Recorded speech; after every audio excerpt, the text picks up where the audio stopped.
Nurses of Psych Wards, what did a patient do that left you speechless? This was actually in a state hospital that is part of the prison system for mentally ill offenders. The patient asked for Vaseline. Which is fine. They can have Vaseline, whatever. But this patient was given a whole tub, so, of course he stripped completely naked, covered himself in Vaseline, and ran. It was a secure unit, and he didn't escape, but we couldn't get him back into his cell all shift because he was too slippery. No more tubs. I worked in adult foster care for several years. There was a severely autistic guy who would come to us now and then and say, Vaseline. At which point, we'd give him a med cup with a little bit of Vaseline that he'd take to his room to masturbate with. I was told this practice became necessary to keep him from picking his butt for alternative forms of lubrication. I was also strongly cautioned against giving him too much of the stuff. Apparently, the practice had originally been to give him a full med cup of the stuff, but at some point, a coworker accidentally walked in and discovered the client propped upside down in the corner, somehow having succeeded in sticking his entire forearm up his own ass. He fisted himself. This might not fit perfectly, but I love this story. How about in an inpatient addiction clinic? The first one that comes to mind was something I witnessed between a patient and another floor tech. We had a man who was in serious detox. His drug of choice was meth. He was throwing a huge tantrum, not uncommon in DTs. People will do just about anything to get a fix. We weren't a locked facility, so it wasn't like he was stuck there. He genuinely wanted help, that's why he stuck around, and we were there to listen and help him through the shakes, hallucinations, and other symptoms. He was slamming his fists on the desk at this point, and he had started just yelling, "I just want some freaking ice." Slang for crystal meth. Well, the tech with me was inexperienced, although much older than me, and while I talked to him and tried to calm him down, she went back to our staff kitchen and got him a glass of ice. Like, frozen water. She brought it out to him and put it in his hand like, problem solved, and the guy just froze with confusion, staring at it. The patient and I both realized at the same time she thought he wanted ice, and we just stared at each other and started laughing. He was in for a rough couple of days, but I've never seen someone jump from a near psychotic episode to giggling so fast.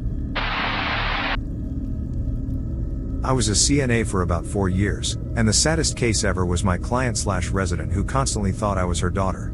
She went to Harvard and was an extremely brilliant lady in her time. She was nonverbal, but every time I walked into her room, she would exclaim, "Elizabeth, you came." I loved this lady so much, she would only eat when I fed her. She was extremely combative with everyone but me. I ended up quitting my job there but visited her every single day. To the point that her family kind of accepted me as their family. I finally found out that Elizabeth took her own life at 21, and the fact that she thought I was her gave her extreme joy. I never corrected her, and I like to think I gave her peace when she passed, holding my hand. She was an amazing lady, and I miss her to this day. You are an amazing and compassionate person to do that for her. I'll never forget my hardest experience in nursing school was when I was doing clinicals on the ICU floor. There was an 80-year-old man there and he really wanted to die. He had been there alone for weeks. His only son refused to visit him but demanded they do everything they could to keep him alive. My whole shift he just kept pulling his oxygen mask off, hoping it would end his suffering, and it was my job to keep going in there and convincing him to let me put it back on. The doctors told me they didn't think he would make it through the night. The only time he said he felt at peace was when I was in there holding his hand, so he knew he wasn't alone. My shift ended and I wanted to stay at the hospital with him while he passed. My instructor forbade it and said the hardest lesson I had to learn was you couldn't save everyone, and when your shift is over you have to turn it off and go home. It broke my heart and I cried my eyes out. No one deserves to die alone and scared. The next day when I went back, he had passed an hour after I left. It still breaks my heart to this day. Prison guard here. Guy cut his scrotum open to let people know he was serious. Don't know about what. Guy 2, cut off a butt cheek, or a big part of, and threw it at me as I tried to stop him. Guy 3, punched a wall 3 times really hard, bloody knuckles, and told me he punched the devil cause he was telling him to stab me but I'm cool, so he told the devil to fuck off. Guy 4, pretended to drown himself in a toilet, basically splashed pee on his face and rolled around crying. Guy 5, had sex with a window air vent and was compliant yet confused when I asked him to stop. Those were the days. When I was in nursing school I had a clinical in the state-funded psych ward downtown. I was assigned to sit with this one girl to monitor her behavior. She spent about 30 minutes doing nothing but eating pudding cups with a plastic spoon. She ate like 6 of them in half an hour. Then out of nowhere she very calmly licked her spoon completely clean and pulled her shirt sleeve up before shoving the entire spoon into an incision in her arm near her bicep. Then very calmly said, "Oops." The nurses that worked there didn't believe me. They kept saying I was making it up and that I couldn't have seen what I saw. Only later on, like 4 hours later, it was a 12 hours clinical, the orderly noticed the girl had some blood on her shirt. He took her into her room to change her clothes and noticed that an incision on her arm had dehisced and had been bleeding. Then eventually agreed to send her to the hospital for testing. The x-ray showed the entire spoon, sucked into the fat of her upper arm, through an incision where they'd removed a birth control implant in the week before. Apparently the girl had slowly been picking at the sutures and opening it bit by bit until it was deep enough to fit an entire plastic spoon. The girl admitted that the oops was because it had gotten sucked in and couldn't be pulled out, not because she stuck a spoon in her arm. Totally bizarre. We had an older black lady who would walk up and down the ward constantly mumbling. It never stopped. I think she would get something like Thorazine to calm her down, but she would fight it and her eyes would be all droopy and she'd slow down, but she kept going. Nobody understood a word she said and she was there for at least over 6 months. She was punched out once by a patient while he was on the phone because she kept walking by ranting. He just lost it. Anyway, I'm up there doing a patrol one day, I was security, and she's ranting and walking up and down the ward as usual and they call her to come get her meal. She sits down and opens her tray and stops ranting and states clearly as day, "I didn't order no diabetic tray, bitch." Every last person turned to her and all of our mouths were wide open. That was the only thing she ever said clearly. Thorazine is some of the harshest shit you can be on. It makes you feel like you're fucked up in the worst way. Imagine all the bad parts of being severely drunk with no euphoria. They call it the Thorazine shuffle because you can't walk without falling over. It was a living nightmare. I told the doctor every day it was making me feel like shit and he just kept saying in his Egyptian accent, "Give it time." Years ago, I was a student nurse doing my psych rotation in a Catholic facility. The nuns still wore habits and the building was like something out of the Dark Ages. I'll skip talking about the line of patients waiting to undergo ECT treatment in the basement and instead tell you about Maggie. She was a tragic case. She had been on lithium for years and it really kept her psychotic episodes in check until reached toxic levels and could no longer take it. One hot summer afternoon, we heard this banshee screaming coming from Maggie's room. We rushed in there to see what was going on. Entering the room, we are greeted by a scene I will never forget. This late 70s woman is standing on the window ledge, naked as a jaybird, screaming through the window screens at the nuns in the courtyard, "You fucking penguins are going to burn in hell." The poor sisters are scrambling to and fro trying to get away from the ranting mad woman's viscous verbal assault as we were trying desperately to pull her off the grating. I knew then and there that I would never become a psych nurse. We had a psych patient on our floor that wasn't really crazy, just really confused and unpleasant in general. One night I was mixing his drink with some thickener, and per usual he started yelling about me poisoning him. I explained what it was and that we're all here to help him, not hurt him, and he responded with, "I'm just going to die." His vitals were fine, he was alert, no red flags, and like I said, he was always pretty unpleasant so I didn't think much of it. Sure as shit, he coded an hour later and we never got him back. Edit, coded is slang for code blue, which is what they call over intercom/pagers when someone stopped breathing, or their heart has stopped. Not a nurse, pharmacist. Had one of our clozapine patients miss a monthly meeting to discuss their medication. Called around, found out she was in the ICU having eaten 2 of her own fingers, then visited her mother for coffee, still bleeding. Had a friend tell me of another patient, made a cut in his thigh and reopened it regularly until the whole thing was a scar tissue cavern, by some miracle avoiding infection. Started using his meat pocket to hold pens and coins and anything he could collect in his ward. Nobody knew until a paperclip pierced the side and he finally wound up with an infection that took him to ICU where they found his stash. Obligatory, not me, but my former best friend told me the story. She wasn't a nurse but did an internship at a psych ward for adults, and part of her internship was supervising the adults outside in the garden, making sure they didn't harm themselves, others and or run away, and to talk to them. She and about 5 patients were outside on a beautiful summer day, each relaxing and smoking in silence, basically just chilling like fully functioning adults. Until one woman, about early 70s, no Alzheimer's or something, took her chair, pulled it right next to my friend, stepped on it, clumsily climbed the stone wall surrounding the small outside area, yelled "Bye, bitches," and ran away. My friend and the others just sat there, staring after her, not being able to believe what they'd just seen. She was found 15 minutes later, just wandering through the city looking for booze. I just can't not laugh at the thought of this granny climbing the wall and yelling "Bye, bitches" while fastly waddling away.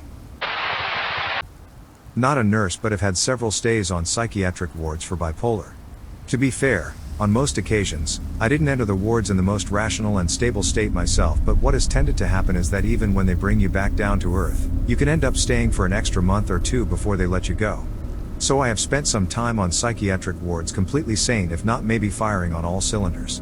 Anyway, I have seen a few shocking things, like a guy cutting open his wrists with broken glass and bleeding out pretty severely, but TBH, you quickly become desensitized. What tended to leave me speechless was the abruptness of certain behavior and its total incongruence with facial expressions, etc.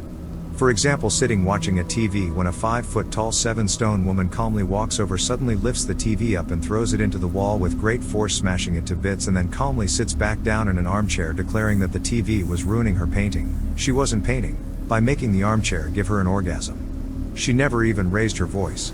She then immediately asked me, as if it was somehow related, if I liked Lisa Stansfield. I'm not a nurse but was a patient once.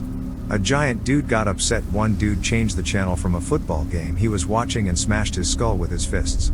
Not fully, but enough that when they brought him back a few days later he started seizing and had to be removed again. Didn't see him again. Also, there was one lady who was straight out of the movies. Walking around preaching the end of days loudly and sweating like crazy. Not me, but my dad used to work in Airedale and J Ward, Australian Insane Asylum and Prison for the Criminally Insane, respectively, in the 70s. He used to talk about sunny days in J Ward where they'd bring out all the inmates during a sunny day and they'd promptly line up and start jacking off. In Airedale they'd deal with the jacking off problem by strapping you into cotton mittens, but a lot of the inmates would chew a hole through them just to get a finger out to jack off with. His worst story was about a psychotic woman in Airedale. She had self-inflicted scars all over her face from scratching herself, self-imposed bite marks all over her body from trying to eat herself, and she had the nasty habit of chewing the inside of her mouth and spitting blood at your eyes and mouth, hoping you'd catch one of the myriad of diseases she carried. I'm an RN in Boston in a psych hospital and I've seen some shit. One of the things I'll never ever forget was we had this manic guy that had been transferred from another unit cause he kept getting in fights over there and all the other patients were trying to attack him. I was still working nights back then and at about 3 a.m. he came up to me and said his tooth hurt and he needed to see a dentist right away. I said I don't have a dentist for him to see, but when the doctor comes in the morning we can take a look. Gave him some Tylenol and sent him back to bed. About 5 minutes later he came out saying it really hurt and he needed to see a dentist to pull his tooth. Again I told him there's no dentist but maybe I can get some more pain meds. In the middle of me explaining this to him he sticks his hand in his mouth and rips his molar out of his head and hands it to me. Blood started pouring out of his mouth but he did not even seem to notice. After I clean him up and get the bleeding to stop and call the doctor to get him some Ativan, he goes, "Make sure you give me that tooth back when I leave. That's my tooth, don't try and steal it." Fucking wild shit. I'm a tech at a psych hospital, but I start nursing school in August, so I hope this counts. We had a very tall, heavy-set man who swung at a nurse and a fellow tech when they asked him to not stand naked in the door and flash the whole unit, so we put him in a hold and escorted him to the seclusion room. From there he tried to strangle himself with his underwear. He had them on his head like a bandana, so we opened the door and took those away. Then he peed all over the floor, did push-ups, and every time he came down he would slurp it up. Eventually he got bored of that and began writing on the wall in his pee, and then masturbated onto the door and said it would be better if he could bang my dead corpse. Eventually his IMB-52 kicked in and he contacted me for safety/good behavior, so we opened the door again, and he bit me on the hand and drew blood. From there I got permission to not be involved in the code and a peer swapped me out. I'm assaulted on a weekly basis, and we aren't even an acute care facility. I'm very excited to go PRN in August. $15.38 per hour is not worth it. Probably the saddest was a resident I had a long time ago. This gentleman was a World War II vet with Alzheimer's and dementia. Probably once or twice a month he would relive some battle he was in. He would literally run up the hallway and grab you and yell at you to get down behind the sandbags. He would then tell you take his Thompson because it was too heavy for him, he would just use his pistol. Then he would get up and run back down the hallway. This guy was old and seeing him run full sprint like that up and down the hallway during one of his episodes was surreal. I can't imagine having to constantly relive the worst moments of your life where you witnessed and survived the unspeakable horrors of war. Was interviewing a guy in Psych Ward and he was complaining about how he couldn't have any whiteout, a liquid eraser for typewriters because he was on suicide watch. Claimed it was stupid because if he wanted to kill himself, as he pointed out, he could use the drawstring from the blinds to hang himself, or he could use his pencil to stab himself, or use a typewriter metal bar to off himself. I agreed it was silly to hold back the small bottle of liquid whiteout. When I relayed the convo to my instructor about how silly it seemed due to him having several other ways, she replied that he proved to me that he had been considering ways to kill himself, and that's why he was able to come up with so many so quickly. He never did get his whiteout. My sister was actually sectioned earlier this year for her eating disorder. She shouldn't have been, but that's a story for another time, and she was right next to the PICU, Psychiatric Intensive Care Unit. One of the nights she heard multiple screams coming specifically from that ward. One of the patients had bit a chunk out of a nurse's leg as they were trying to detain them. They then started eating said chunk. It's crazy to think these types of things happen. Edit, sorry guys, I typed psychiatric instead of pediatric. She was only 15, so it was PICU. I just had a bit of a brain confusion. 60-something old woman would come out of her room every so often at night topless and holding out her saggy breasts, saying in broken English, "My nipples, my nipples, please, for the children." 40-something woman would sneak the shower mat out of the bathroom to put under her bed because she was God and we were stealing her power by electrocuting her vagina every night. The floor mat apparently stopped this from happening. A severely schizophrenic woman used to tell me that my name was the worst fairy tale lie that she ever wrote in the 2 Bibles for her daddy. When she was angry with me, she would yell at me and say, "Get out of here, fairy tale book. I wish I never wrote you." That same woman attacked some nursing students who were attempting to use tissues over lollipops to make ghost props for Halloween. She didn't seem to like this, and while trying to hit them was yelling, "You idiots, you can't make ghosts out of lollipops." Again, the same woman but different group of nursing students brought in several pizzas for an end-of-semester party. The woman then walked up and down the tables looking at the pizzas. Then out of nowhere she started throwing the pizza and yelling, "What's this supposed to be? Some kind of pizza test?" Edit, wow, first gold. Thanks. I visited a prison for a warden job and went to see the constant surveillance guys. For their own safety etc. There was a fella there who had used a razor to slice his stomach open and started pulling chunks of himself out for fun. He also started using the hole, which wouldn't heal, as a hiding place. A towel was found stuffed in there which his body had started fusing to. Apparently he was quite nice, but the whole thing wasn't for me and I didn't go ahead with applying. Edit, for those posting r/that happened, I suggest reading this topic and doing research on what seriously ill patients can do to themselves if you think I'd make this up. Not a nurse, but I was a patient in a psych ward. The ward was sectioned into 2 sides based on case severity. I was on the less severe side. One night, an incredibly tall, somewhat muscular man escaped his room on the severe side, got through a door that was supposed to be locked, got into the less severe side, and into my room.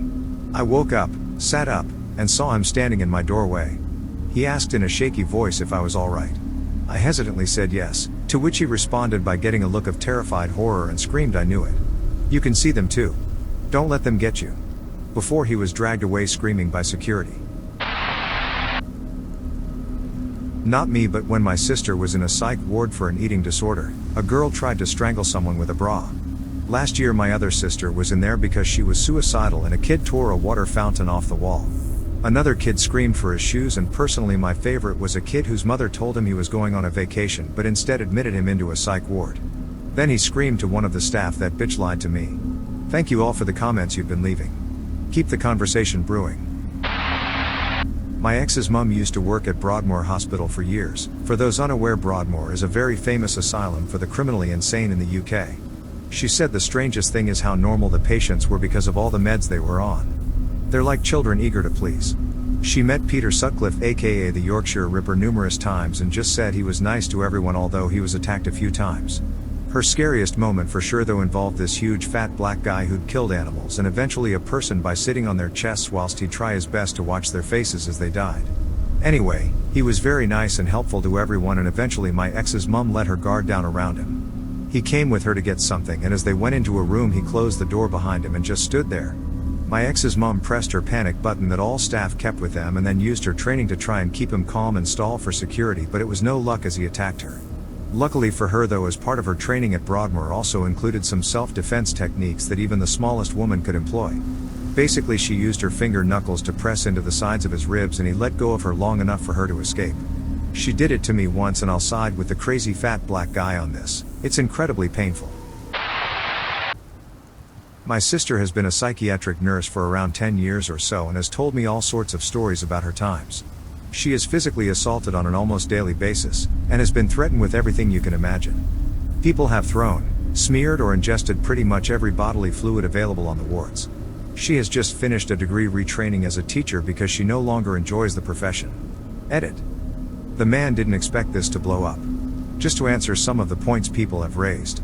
She knows teaching is a stressful career. We also have a family in education, so they've pre-warned her on the pitfalls. People suggested changing nursing fields. She did consider it, but then this training came up. In Scotland, maybe the entire UK, if you have certain degrees you can retrain for a teaching degree for free while you work. So it gave her a semi-easy out and freed her from night shifts and stuff with her own kids.